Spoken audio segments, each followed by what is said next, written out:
అమ్మా ఏంది మీరు పట్టుకొని కూర్చున్నారు? గాజులు చీర ఎందుకని?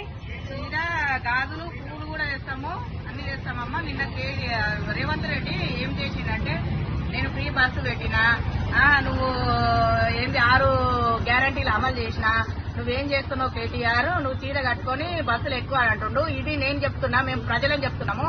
ఇదే చీర ఇదే గాజులు రేవంత్ రెడ్డికి ఇస్తాము. ఒక్కసారి బస్సు ఎక్కమాను కొట్టుక సచ్చుతుర్రు.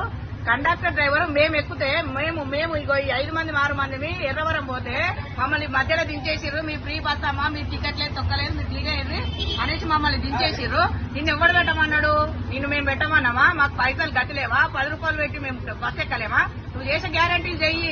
నిన్ను గెలిపించి ఊర్లల్లా వాళ్ళ నెత్తులు చేయి పెట్టుకొని రోడ్ల మీద పొలాల నడి రోడ్డు మీద నడి పొలాలలో కూర్చొని ఆత్మహత్య చేసుకుంటున్నారు. నువ్వేం చేస్తున్నావని నువ్వు ఇవాళ కేటీఆర్ ని చీర కట్టుకోమంటున్నావు? డ్రైవర్ కండక్టర్లు మహిళలంటే మేము టికెట్ తీసుకుంటుంటే మహిళలంటే ఒక విలువ ఇచ్చి మేము ఏడ రోడ్డు మీద నిలబడ్డా మహిళలు కదా అని ఆపిరు. ఇవాళ నువ్వేం చెబుతున్నావో ఒక్క బస్సు చక్కగా బస్సులే ఉంటలేవు. ఏదో 10 బస్సులలో ఒక 2 బస్సులను పంపిస్తున్నావు. ఆ 2 బస్సులలో ఆడు మహిళలను చూస్తే అసలే ఆపుతలేడు, మగవాళ్ళని చూస్తే ఆపుతుండు. మేము ఎవరు పెట్టమన్నా నిన్ను?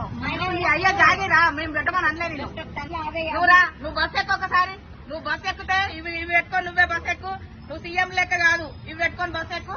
గొడవలు కాకపోతే మేము కూడా రెడీ. నువ్వు ఏ దానికైనా మేము రెడీ. ఏ గ్యారంటీలు మాకు రావట్లేవు. నువ్వు పెట్టిన ఈ కరెంట్ ఇవన్నీ గ్యారంటీలు అప్లికేషన్ తీసుకుపోయిరు. ఎర్రగడ్డ బ్రిడ్జి మీద మొత్తం అప్లికేషన్లు పడేసిరు. ఎర్రగడ్డ బ్రిడ్జి మీద నువ్వు పడేయమన్నావు, వాళ్ళు పడేసిరో మాకు తెలియదు. వాళ్ళు పడేసిపోయిరు. సిస్టంలల్లా ఏ గ్యారంటీలు, మాకేమో స్లిప్పులు ఉన్నాయి ఇంట్లో, సిస్టంలలో పేరు రెక్కలే. అది ఎవరిది తప్పు? నువ్వు చేసిన అంటున్నావు. ఏం చేసినావో నువ్వు మమ్మల్ని బయటకు వచ్చి మహిళలతో మాట్లాడు. 2500 ఇయ్యలేదు, కళ్యాణ లక్ష్మికి తులం బంగారం ఇయ్యలేదు. నువ్వు ఏది ఇచ్చినావని మాట్లాడుతున్నావు? ఒక్కసారి మహిళలు పెట్టి చూదురా. మేము మా పిల్లలు మేము ఎంత ఇబ్బంది పడుతున్నామో. కరెంటీ లేదు, పింఛన్ ఇస్తలేరు, ముసలోళ్ళు గోత తీస్తున్నారు. కేసీఆర్ మా పెద్ద కొడుకు అని ముసలోళ్ళు ఎంత ఇదిగా ఉంటే నువ్వు ఇవాళ వచ్చి కడమంత్రాన్ని ఎత్తురాని వేసి నువ్వు మాట్లాడుతున్నావు. నువ్వు ఏది చేస్తలేవు, నువ్వేది చెయ్యలేవు కూడా. గ్యాస్ లేదు అమ్మ. మేమే పెట్టినాం అప్లికేషన్లు. స్లిప్ మా దగ్గర ఉంది. మొన్న పోయి మున్సిపల్ ఆఫీసులో అడిగితే మీ అప్లికేషన్ లేదంటారు. ఎవరిది తప్పు? నువ్వేం చేపిస్తున్నావు?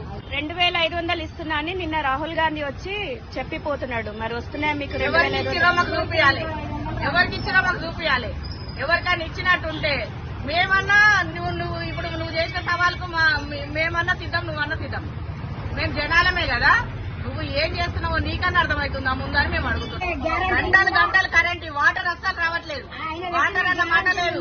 మేమేం చేయాలి అక్కడ లేదంటాడు. మరి కేసీఆర్ ఉన్నప్పుడు ఆయన ఏం చేసిండు? ఆయన ఎట్లకెళ్ళి తెచ్చిండు? ఈయనకు అంత తెలియలేంది, ఎందుకు ఎక్కిండు? ఈయన మాకు బతుకమ్మ చీరలు అన్నాడు, కేసీఆర్ అన్ని అన్నాడు. మరి ఈయన ఈ చీరలు రేవంత్ రెడ్డి 2500 ఇవ్వలేదు. ఈ రోజు ఇక్కడ గ్యారంటీ మాకేముంది? ఉన్న వాటిని మార్చడం కాదు, ఇంకా ఏం చేయాలనో అవి చెయ్యి. తెలంగాణ తల్లిని మారుస్తా, ఆ ఉన్న లేని మారుస్తా. తెలంగాణ తల్లి ఏమన్నది నిన్నేమన్నా కొట్టిందా, తిట్టిందా? ఎట్లున్నా తెలంగాణ తల్లి, నువ్వు ఏమిటి మార్చే అవసరం లేదు. డెవలప్ చేయండి. మన హైదరాబాద్ కానీ మన మొత్తం తెలంగాణ రాష్ట్రం మొత్తం మనకు డెవలప్ అయితే మేము కూడా అంటాము, కేసీఆర్ మీరు చేసింది కూడా మీరు చేశాక రేవంత్ రెడ్డి కూడా చేస్తుండు అని మేము కూడా చెప్పుకో తిరుగుతాం. మేము ప్రజల కనుక మేము అన్ని గమనిస్తాము. ఇది మేము రెడీగా తెచ్చి పెట్టుకున్నాము. ఎందుకంటే 6 గ్యారంటీలు అని డబ్బు కొట్టుకుంటున్నాం. 6 గ్యారంటీలలో ఒక్క గ్యారంటీ కూడా మాకు రాలేదు. నువ్వు నిజంగా గ్యారంటీలు చేస్తేనేమో చేస్తావా, లేదంటే ఇవి కట్టుకొని నువ్వు బస్ ఎక్కు. నీ ఫ్రీ టికెట్ నీకే వస్తుంది.